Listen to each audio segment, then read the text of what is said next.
Fala aí pessoal, beleza? No vídeo de hoje eu quero falar um pouco com vocês sobre Entity Framework Core 5. O que será que vem por aí de legal? Eu sou o André Baltieri, ou Balta, 7 vezes Microsoft MVP. Se você está conhecendo meu canal por esse vídeo, não esquece de se inscrever, curtir e compartilhar, ajuda muito o meu trabalho. Bora lá falar de Entity Framework Core.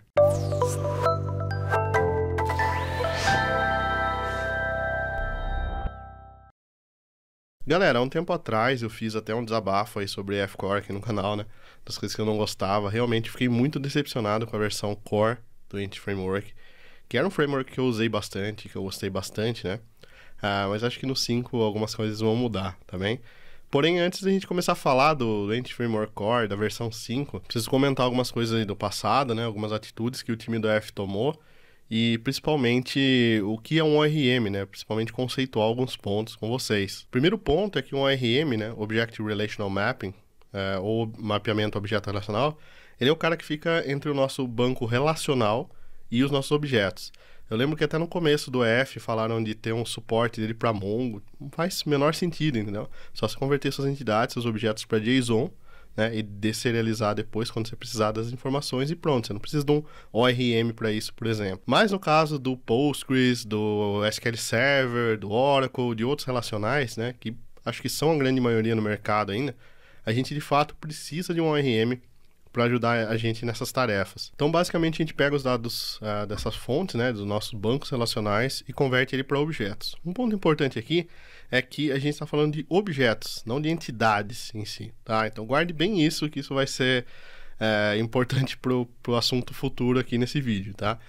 Então, um objeto pode ser um DTO, por exemplo, pode ser um objeto simples, não precisa ser uma entidade usando tudo que você sabe sobre orientação a objeto, com propriedades privadas nem nada, tá? Então, é um mapeamento só para um objeto. Essa é a função de um ORM. Então, basicamente, a gente usa ele para facilitar, né? Se você quiser pegar os dados, essas informações do SQL Server, de qualquer outro banco relacional, sem um ORM, você pode, mas aí você tem que ficar convertendo essas informações para um objeto. Daí, se um objeto tem outro objeto dentro, você já viu, vai complicar. Enfim, é a praticidade, né? E a praticidade, ela sempre tem um custo. Nesse caso, o custo é performance. Então, sempre que você usar um ORM ou um micro ORM, como é o caso do Dapper, você nunca vai ter tanta performance quanto se você usar o ADO puro, tá? Então, ORM, micro ORM e ADO puro. Então, essa é a ordem. Se você quer performance, você tem que estar lá embaixo, tá bom? Aí você precisa ver se você precisa de performance mesmo ou de praticidade, se você não tá com muito preciosismo sobre o assunto performance aí, beleza? Bom, com esse assunto alinhado, né, com alinhamento sobre o ORM aí,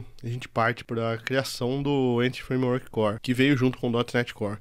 Então, na primeira release que eles fizeram, né, o Entity Framework Core estava bem imaturo ainda. Eles focaram em várias coisas, eles focaram no suporte multibanco, em melhorar a questão de queries, algumas coisas, mas de fato ainda estava bem imaturo, né? Tanto que eu estava até recomendando usar o EF6 ainda, durante a versão 1. E uma das coisas que me chamou a atenção logo de cara foi que eles não tinham mapeamento N para N. Não é que não tinha, era feito de uma forma diferente, onde você precisava de uma terceira classe para fazer um mapeamento N para N, igual você tem no banco de dados. Sabe lá no banco, quando você tem um N para N, você cria uma tabela associativa, né? Puxa as chaves primárias para ela, e na verdade você tem dois relacionamentos 1 para 1, né? Que causam 1 para N. No F-Core, na versão 1, foi a mesma coisa. Eles trouxeram esse modelo de mapeamento. Isso atrapalhava muito quando a gente queria usar a orientação a objetos de uma forma mais séria, né? De uma forma mais pura possível, né? Então, ter que criar uma terceira classe, nem todo cenário fazia sentido, entendeu? Então, estragava muito a parte da modelagem. Modelar e trabalhar com frameworks ORM nunca vai ser uma tarefa fácil. Você vai ter que sempre abrir mão de alguma coisa. No N-Hibernate, por exemplo, a gente tem os virtuals, né, nas propriedades, mas não é algo que afeta a modelagem em si. No Entity Framework, também a gente não... no antigo, ele não lia iRead-Only Collection. Então, você tinha que usar o IEnumerable, ou o iCollection, ou a Elise, mas assim, não era coisa que de fato afetava a modelagem, né? Agora, você precisar criar uma terceira classe é uma coisa que afeta muito a modelagem e que me incomodava muito. Durante esse período até me rebelei, comecei a publicar algumas coisas sobre N-Hibernate, voltei a estudar o N-Hibernate, que tinha um port, teve o port pro Core também. Comecei a publicar algumas coisas, mas não adianta, né? A fanbase do Entity Framework é muito grande. Quando eu publiquei que eu ia criar um curso com N-Hibernate, a galera já caiu matando em cima. Falou assim, não, faz com F-Core, usa F-Core, né? E eu mesmo argumentando sobre esses pontos aí, que atrapalhavam muito a modelagem, a turma continuou fiel no Anti-Framework Core, né? E tem uma base de fãs muito grandes ainda até hoje. Então não adianta, a galera queria F-Core, quer F-Core até hoje, tá? E eu acabei me rendendo depois, acabei fazendo os cursos com Anti-Framework Core, né? Mostrando alguns pontos legais para vocês também.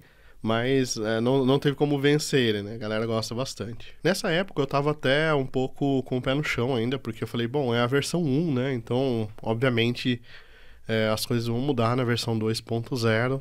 E aí que veio a bomba, né? Na versão 2.0 eles falaram que o Anti-Framework estava de fato concluído, estava done, né? Estava feito e não tinha esse N para N aí ainda, né? Eu fiquei bem desapontado, era uma coisa que eu queria bastante, mas acabei tentando entender o lado do time, né? O Anti-Framework Core, ele é mais voltado a dados do que a orientação a objetos, né? Então o time pensou mais em dados, pensou mais em performance, pensou em priorizar outras coisas, né, do que priorizar a questão de ter uma modelagem bonita ali. Eu não sei quanto isso internamente impactou eles, entendeu? Quanto não ter um skip navigation, né? Essa navegação sem precisar ter uma terceira classe, né? Eu não sei quanto isso ajudou na questão das queries, porque foi uma das coisas que eles priorizaram bastante. Eles queriam jogar a performance do Anti-Framework lá em cima, que era uma coisa que o pessoal reclamava muito. Eles queriam melhorar como as queries no Anti-Framework eram escritas, né? Que o pessoal reclamava muito disso também. Cache nível 2, que não tinha, né? Alguns outros recursos. Então, isso aí acabou ficando de lado e eles falaram que estava pronto. Então, nesse ponto, eu decidi parar de brigar pelo NXN com Skip Navigation, como a gente tinha, e passei mais a tentar entender esse ponto aí, que era mais voltado a dados. Tanto é que eu fiz alguns cursos, né? Alguns não. Fiz um curso que é Data Driven, né? Que é orientado a dados, e o Anti-Framework cai muito bem, né? Ele atende muito bem esse cenário Data Driven, que é mais orientado a dados. E um ponto também que me magoou bastante, né? Foi a questão, assim, do time não ouvir a comunidade.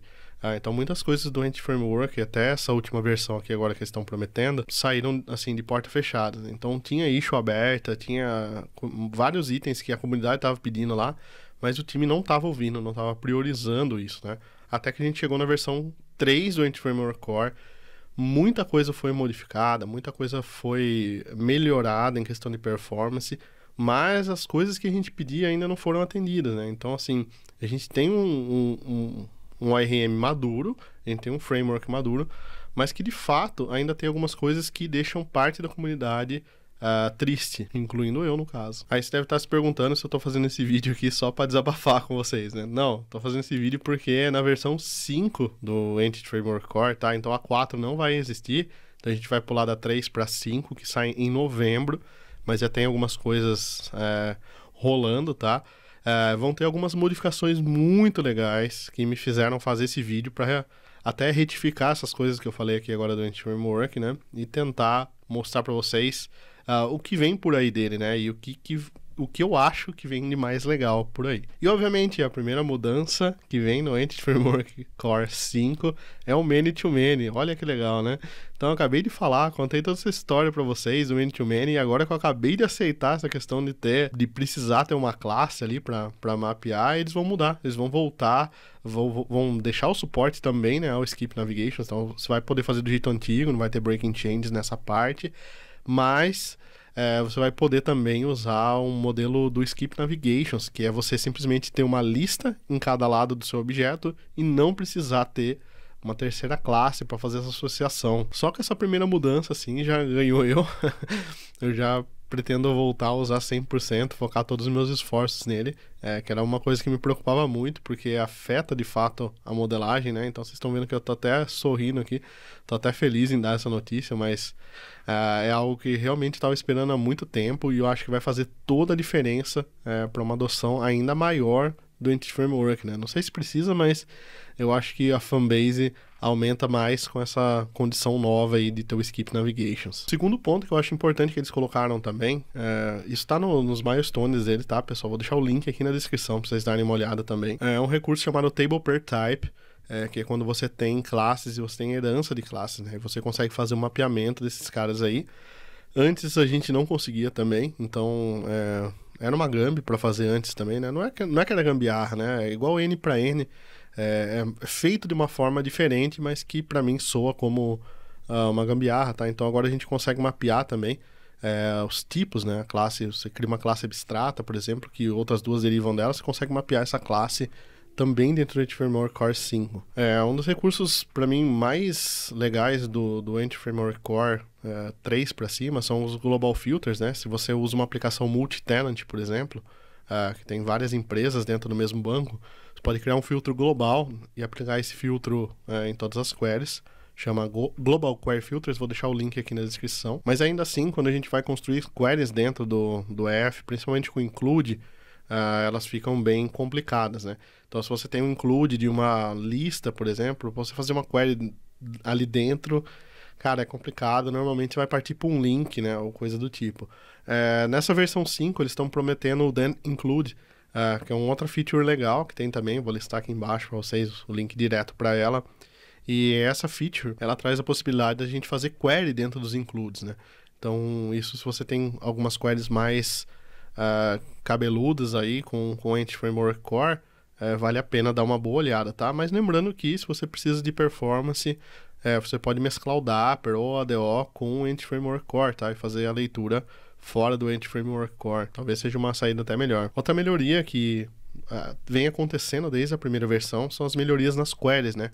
Então, a forma como as queries são escritas. Então, o pessoal tem trabalhado muito em cima disso. E tem tido melhorias legais, né? Antes, se você pegar a versão 4 do Entity Framework, você vai ver que as queries eram bárbaras, né? Mudando agora para o Entity Framework Core, as queries estão bem mais escritas. Lembrando que a base sempre é o SQL Server, tá, gente? Então, você tem que levar em conta isso também, tá? Mas eles prometeram melhorias nas escritas de query também. Então, algo que eu acho que é sempre bem-vindo, né? Melhoria de performance e melhoria de query são coisas que a gente nunca descarta, principalmente no ORM. Uma feature legal também que eles anunciaram foi a questão das migrations, tá? Hoje as migrations, a maioria delas são feitas no startup da aplicação, né? Então, provavelmente você tem algo assim aí no seu projeto. Porém, quando a gente fala de DevOps e de coisas do tipo, ter essa migração dentro do startup da aplicação é terrível, né? Você não tem controle quase sobre isso. Tá tudo via código, você tem que fazer um deploy diferente. E se isso afeta o build, você não sabe. Na versão 5 do Entity Framework Core, a gente vai ter a possibilidade de externalizar essas migrações para fora, tá? Então vai ser mais fácil fazer isso, incluir as migrations já no processo de DevOps. Então é uma melhoria também que eu acho muito bacana pra gente, principalmente no cenário popular de DevOps que a gente vive hoje. Eles prometeram também melhorias no Platform Experience, que eles chamam, né? Que é a melhoria na experiência com outras plataformas que não sejam a web, né? Como o WinForms, WPF, Xamarin e outros lugares, tá? Então, vão ter melhorias nesses casos aí. Esse caso é um caso que eu não tenho muito como falar, porque eu não acompanho muito esses outros projetos, né? Que a Microsoft tem, é mais a parte web mesmo, que eu uso o Entity Framework. Mas vale a pena até dar uma conferida se você usa Xamarin, Windows Forms, WPF, vem novidades boas por aí. E por fim, eles também anunciaram melhorias na performance em geral. Como eu comentei já na parte das queries, né, isso afeta a performance também. E melhorias na performance na query são sempre bem-vindas, né, gente? Não tem o que a gente contestar sobre isso, tá bom? Então é isso aí, galera. Espero que vocês tenham gostado desse vídeo, espero que você tenha entendido meus pontos aí. E gostaria muito que você comentasse aqui abaixo se você está usando o Entity Framework Core, se você não usa o F, o que você usa, NHibernate. Comenta aí suas experiências, né? O que você teve de bom ou ruim com o Entity Framework e com outros ORMs também, para a gente fomentar um pouco mais esse assunto, tá bom? Um abraço e até o próximo vídeo.